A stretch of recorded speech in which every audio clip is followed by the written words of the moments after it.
même ordre d'idée, parce qu'apparemment vous m'avez même pratiquement précédé dans la question que j'avais prévue. Comment avez-vous, vous en tant qu'expert agréé ou expert comptable agréé, comment avez-vous accueilli la lecture du chef de l'État lors de son passage dans le Katanga, réunissant les notables, le chef de l'État qui a parlé d'une population aussi, d'une province aussi riche, devant une population extrêmement pauvre. En tant qu'expert comptable agréé, comment vous avez reçu ou accueilli cette lecture du chef de l'État? Ça fait pratiquement 4 ou 5 mois qu'il avait déclaré cela devant les notables katangais. Au cœur, je suis d'accord avec lui, mais ce qui va me préoccuper actuellement, ce n'est pas de continuer à pleurer. J'ai toujours dit que ce n'est pas en pleurant que vous pouvez résoudre votre problème. Je vais parler d'une phrase d'un pasteur qui disait que dans la Bible, il n'y a pas le livre des paroles des apôtres, mais il y a le livre des actes des apôtres. C'est-à-dire, il faut plus que l'on voie les actes au lieu à la place des paroles. Il faut parler peu, mais il faut plus travailler. Mais en travaillant, vous devez être organisé. Moi, je vais vous dire que les Congolais travaillent sérieusement. C'est parmi, j'étais avec un papa qui a vécu en Zambie et qui disait que, en tout cas au Congo, les gens travaillent. Les femmes comme les hommes, ils travaillent sérieusement. Mais il y a un problème. Ce problème-là, c'est un problème d'organisation. Et c'est pourquoi le cabinet est là. Le cabinet est là pour apporter les conseils nécessaires pouvant permettre à la population d'organiser leur travail. Vous travaillez, vous produisez, mais vous consommez en désordre ce que vous produisez. Alors vous n'allez pas vous attendre un jour sortir donc des difficultés dans lesquelles vous vous trouvez. Vous allez travailler chaque jour et vous allez consommer en désordre chaque jour et vous allez continuer à pleurer chaque jour. Ce qu'il faut, il faut de l'organisation. J'ai essayé de côtoyer même la plupart des... Bon, pas la plupart, certaines entreprises de la place, les sous-traitances et les autres. Nous sommes arrivés dans leur bureau. J'ai demandé, est-ce que vous avez un budget? Ils disent non, nous n'avons pas élaboré un budget. Est-ce que vous pouvez me présenter les procès-verbaux de vos assemblées de la société? Donc, vous sentez que ce sont des sociétés qui sont ouvertes, mais qui ont des problèmes. Qui ont des problèmes parce qu'il manque l'organisation. Comment est-ce qu'une société qui veut aller de l'avant peut évoluer sans budget? Alors là, il y a déjà un problème. De la même manière, même dans nos familles, nous évoluons en désordre. Nous devons nous fixer des objectifs. Au début de l'année, vous vous fixez, vous vous dites, cette année, je vais faire ceci, je vais faire cela. Vous planifiez.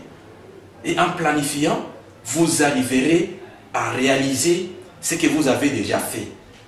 Et si vous n'avez pas réalisé, vous allez vous poser des questions pour savoir pourquoi est-ce que vous n'êtes pas arrivé à réaliser ce que vous avez planifié. Je pense qu'en vous posant des questions comme ça, vous arriverez à changer votre vie. Mais si nous travaillons, sans savoir pourquoi nous travaillons, c'est difficile. C'est difficile que nous puissions sortir de la pauvreté. Les mines qui sont à Kolwezi, ça reflète la richesse dont le chef de l'État a parlé. Mais qui profite? Ça profite à qui? Ça profite à ceux qui ont des capitaux. Même nous, dans le domaine de l'expertise comptable, nous avons des difficultés. Vous avez des entreprises qui sont en train de faire le travail d'audit dans leur société.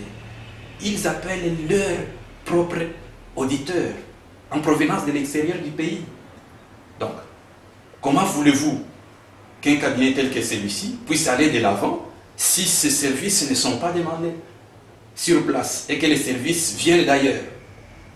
Donc, il y a un problème. Donc, ces mining-là, ça profite aux investisseurs.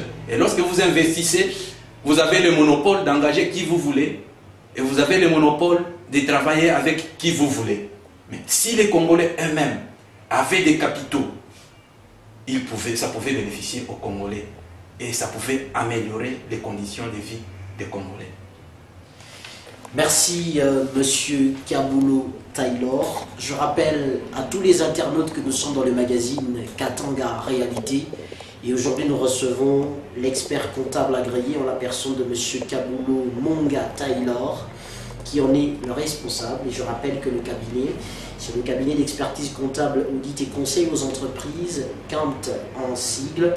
Et je crois qu'avec le concours de sa matière grise, vous êtes en train de découvrir autant de choses. Alors pour terminer, Monsieur Kabulo, un mot adressé aux Congolais vivant à l'étranger par rapport aux réalités socio-économiques, et vers la fin vous allez donner vos coordonnées, c'est-à-dire si vous avez un numéro de téléphone local, c'est-à-dire de la RDC, vous allez le lancer avec, en commençant par le 243 qui est notre code.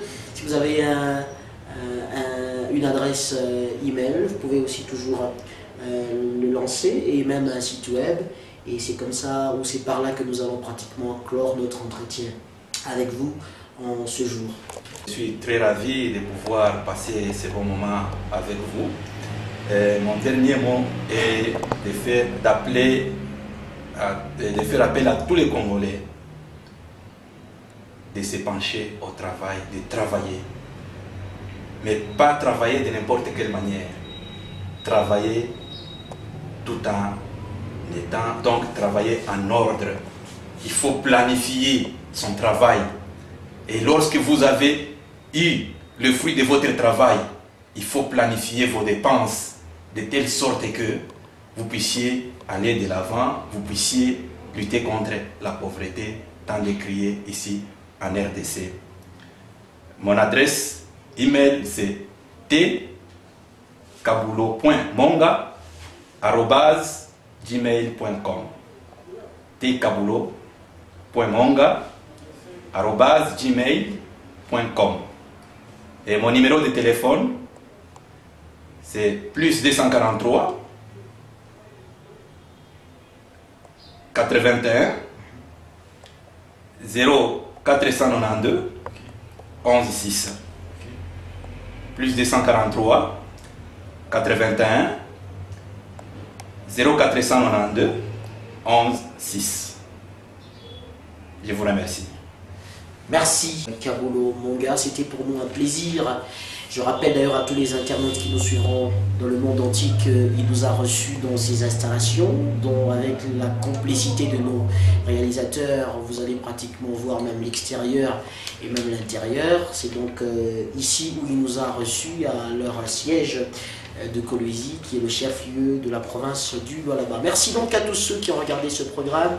N'hésitez pas de contacter la rédaction du Katanga à travers le 243 99 115 25 81, ou encore taper notre adresse Facebook Anthony Mbouyou, ou encore notre adresse Facebook EDTV, ou encore info@edtvrdc.com. Nous allons recevoir vos suggestions et vos propositions par rapport aux différents sujets. Comme l'autre fois, nous avons reçu un sujet émanant de la Suisse sur, bien sûr, la position de la société civile du Katanga par rapport à la décentralisation ou à l'avènement des nouvelles provinces. Merci. Proposez-nous encore une fois des sujets à la rédaction afin que nous puissions toujours en parler sur nos antennes. Merci à Richard Richtempête qui a coordonné ce programme, ainsi que de Maître Donat, ainsi que Damien Tombi. Merci aussi à mes réalisateurs de manière technique.